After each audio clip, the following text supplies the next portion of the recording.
உங்கள் வளர்ப்பு பிராணிகளுக்கு மூச்சிறைப்பு, இதய துடிப்பு அதிகமாகுதல் மற்றும் அதிக எச்சில் சுரப்புதல் போன்றவையை கவனித்துள்ளீர்களா? இவையெல்லாம் வெப்ப அலை அதிகரிக்கும் சமயங்களில் நமது செல்ல பிராணிகள் எதிர்நோக்கும் சிரமங்கள் என்கிறார் கால்நடை மருத்துவர் டாக்டர் கண்மணி. நடக்க வாய்ப்பு இருக்கு. ஆனா முக்கியமா எந்த அனிமல்ஸ்லாம் ரொம்ப பாதுகாப்பா இருக்குன்னா இந்த பிரேக்கிசெபலிக்னு நம்ம சொல்லுவோம். அதாவது இந்த மூக்கு வாயு ரொம்ப ஷார்ட்டா இருக்கிற அனிமல்ஸ்.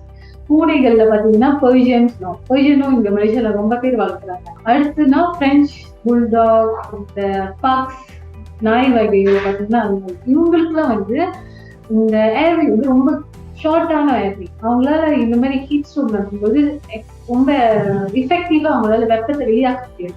ஸோ அதனாலேயே அவங்க ஹீட் ஸ்ட்ரோக் வர அதிகமான வாய்ப்பு இருக்கு. மற்ற மிருகத்தை விட உடல் கொஞ்சம் பூனை நாய்கள்லயும் கொஞ்சம் நல்லா கொழுன்னு இருக்காங்களே, கொஞ்சம் நல்லா பருமனா இருக்காங்களே, அவங்களுக்கும் அதிகமான வாய்ப்பு இருக்கு. அதிகமா ரொம்ப திக்கா இருக்கும். இந்த ஹஸ்கி, ஈவன் பூனை வகையிலேயே ரொம்ப லாங் ஃபர் இருக்கும்.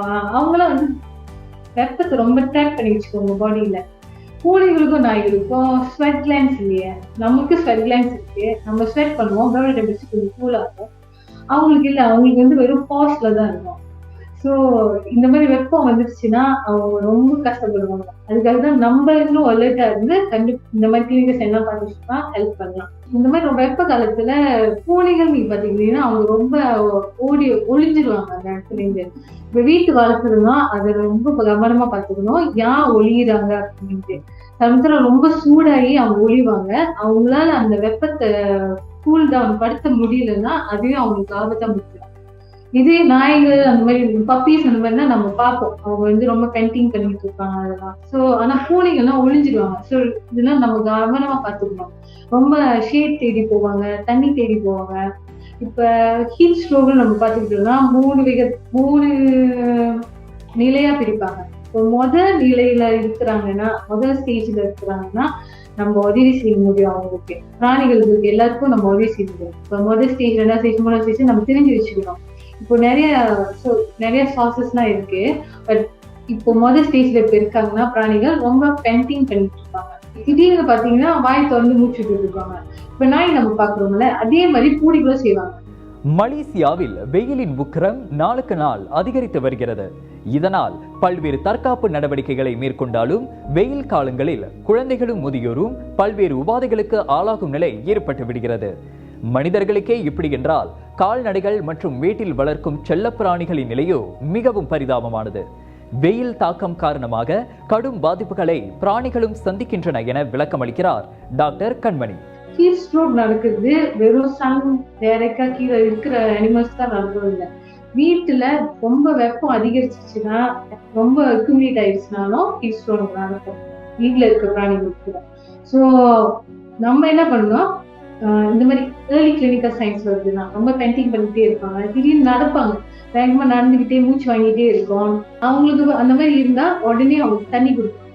ஃபாஸ்ட் பண்ணி தண்ணி கொடுக்கறது, லேசா தண்ணி கொடுக்கலாம் அவங்களுக்கு குடிக்க சொல்லி. அந்த மாதிரி அடுத்த நிலைக்கு போறாங்கன்னா திடீர்னு அந்த பிராணிகள்லாம் ரொம்ப ஹார்ட் பீட், மூச்சு வாங்கலாம் இன்னும் கூட வாங்க ஆரம்பிக்கும். உட்காந்துருவாங்க ஒரு இடத்துல, அவங்க அவ்வளோ ரெஸ்பான்ஸ் பண்ண மாட்டாங்க, பேசாம உட்காந்துருவாங்க. இன்னும் மூச்சு வாங்கிட்டே இருக்கும். சில எச்செல்லாம் கூட ஒழுவும், ரொம்ப ட்ரூலிங்காலாம் இருப்பாங்க.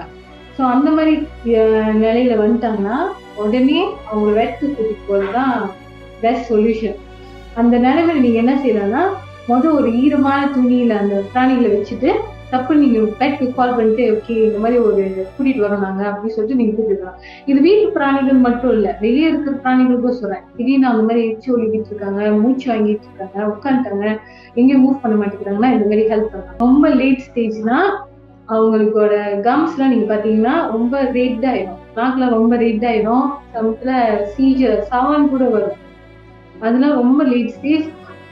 அதுனா ஆர்கன்ஸ்லாம் இன்னும் ஆல்ரெடி டேமேஜ் ஆக கூட வாய்ப்பு இருக்கு. அதனால எவ்வளவு சீக்கிரம் புரியுதோ அவ்வளவு சீக்கிரம் புரியுவாங்க. அந்த டைம்ல நம்மளால எங்க உதவி செய்ய முடியாது. வெட்கிட்டு கூட்டி வந்தா அவங்களோட பெஸ்டா சொல்யூஷன் கொடுக்கும். 3 days ஹாலிடேஸ் வருது, தீபாவளிக்கு மிக சந்தோஷமா உங்க குடும்பத்தோட இந்த வருஷம் மிக சந்தோஷமா இருப்பீங்கன்னு நான் நம்புறேன். அதே நேரத்தில் those are travelling long distance பத்திரமா காடியை கொண்டு போங்க, அழகா திரும்பி வாங்க.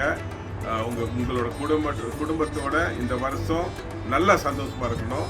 இன்ப விஷுவல்கள் எல்லோரும் வாழ்க. நன்றி, வணக்கம். இனிய தீபாவளி நாள் வாழ்த்துக்கள்.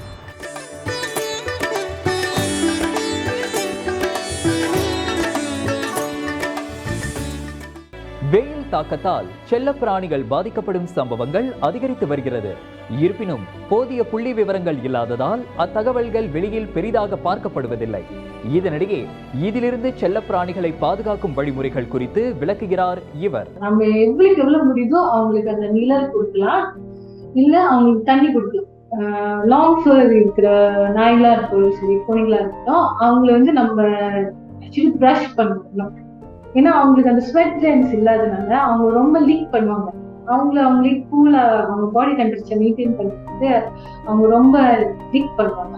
அதனால என்ன நடக்கும்னா ஹேர் பால்னு சொல்லுவாங்க. ஸோ இது ஆக்சுவலி அவங்க உள்ள லீக் பண்ணி பாலா ஃபார்ம் பண்ணி அது செகண்டரி ப்ராப்ளம்ஸ் கொண்டு வரும். இந்த மாதிரி வாமிட்டிங் இருக்கட்டும், கான்ஸ்டிபேஷனா இருக்கட்டும், இதை நம்ம தவிர்க்கிறதுக்கு இவந்தோ அவங்க பூனை நாயும் சரி நார்மலா இருந்தாலும் கூட ப்ரஷ் சிக்கட் பண்ணிக்கிட்டே இருக்கணும். அவங்க ஃபர் வச்சு நார்மல் ஆக்சுவலி ஈவன் ஷார்ட் ஃபர்க்கு கூட இது நடக்கலாம். இப்போ நம்ம வீட்டில் நாங்கள் எப்படி நம்ம செய்ய சொல்றோமோ அதுதான் முக்கியமான விஷயம். பாடி டெம்பரேச்சரை குறைக்கணும். அந்த பாடி டெம்பரேச்சர் கூடிய ஆகும்போது தான் ஒவ்வொரு ஆர்கன்ஸா ஃபெயில் ஆகிக்கிட்டே வரும். ஸோ அந்த டெம்பரேச்சர் குறைக்கிறதுக்காக தான் முதல்ல தண்ணி ஏற்றுவாங்க, கூல் டவுன் படுத்துறதுக்கு தான் ட்ரை பண்ணுவாங்க. இப்போ நம்ம சொன்ன மாதிரி இந்த 3 ஸ்டேஜஸ்லயும் இருக்குல்ல, சில மக்கள் வந்து தண்ணி கொடுக்கலாம், பிராணிகளுக்கு தண்ணி கொடுத்து வெப்பத்தை குறைக்கலாம். இதே வந்து ஹெல்த்தியா இருக்காங்க அவங்களுக்கு நான் வந்து நம்ம கை கால்லாம் வந்து நனைக்கலாம். கை கால் மட்டும் தான் நனைக்கணும். இதுவே அவங்க பாடி ஃபுல்லா நனைச்சிட்டாங்கன்னா ரொம்ப ஷிவர் பண்ணுவாங்க. ஷிவர் பண்ணாங்கன்னா பாடி டெம்பரேச்சர் இன்னும் கூடி ஆகும். ஸோ இன்னும் மோசமாக வாய்ப்பு இருக்கு. அதனால வெறும் கை கால்லாம் நனைக்கலாம், தண்ணி குடிக்க வைக்கலாம். இந்த மாதிரி பேசிக்கா நம்ம தெரிஞ்சு வச்சுக்கிட்டோம்னா அதே ரொம்ப ஹெல்ப்ஃபுல்லா இருக்கும். இப்போ இதுவே கிளினிக் வந்துட்டோன்னே எங்ககிட்ட மெடிசன் இருக்கும், உடனே அந்த எமர்ஜென்சி ட்ரக்ஸ் எல்லாம் நாங்க யூஸ் பண்ணி அவங்க டெம்பரேச்சர் குறைப்போம். இதெல்லாம் இப்போ நம்ம கம்ஸ் இருக்கா இன்டிபேட் கூட நம்ம பண்ணுவோம். ஏன்னா அவங்க கலர்ஸ் ஆயிட்டாங்கன்னா மூச்சு விட எல்லாம் முடியாம ஆயிடுச்சுன்னா இன்டிபேட் எல்லாம் பண்ணுவோம். ஏன்னா இப்போ ரொம்ப அதிகமா வெப்பம் பாடியில இருந்தா தண்ணி கொத்துக்கு கூட வாய்ப்பு இருக்கு லங்ஸ்ல. ஸோ அதுக்காக மூச்சு விடுறது கரெக்டா இருக்கணும், ஹார்ட் பீட், இதுக்காக மருந்துகள் தான் நாங்க கொடுப்போம். ஆனா ஆக முக்கியமானது டெம்பரேச்சர் கண்ட்ரோல் பண்ணுவோம்.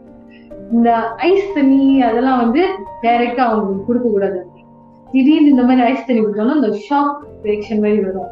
ஸோ சாதாரண தண்ணியிலேயே அவங்க கை கால் தான் நினைக்கலாம் வீட்டுல இருக்கும்போது. மனிதர்களுக்கு ஏதாவது பிரச்சனை என்றால் நாம் வாய்விட்டு சொல்லிவிடுவோம். ஆனால் பிராணிகள் அப்படி அல்ல. பராமரிக்கும் நாம் தான் அதன் நடத்தையிலிருந்தோ தோற்றத்திலிருந்தோ அவை எதிர்நோக்கும் மாற்றத்தை புரிந்து கொள்ள வேண்டும். அதற்குத்தான் நமக்கும் மருத்துவர் கண்மணி கூறிய விழிப்புணர்வு மிகவும் அவசியமாகிறது என்பதை உணர்வோம்.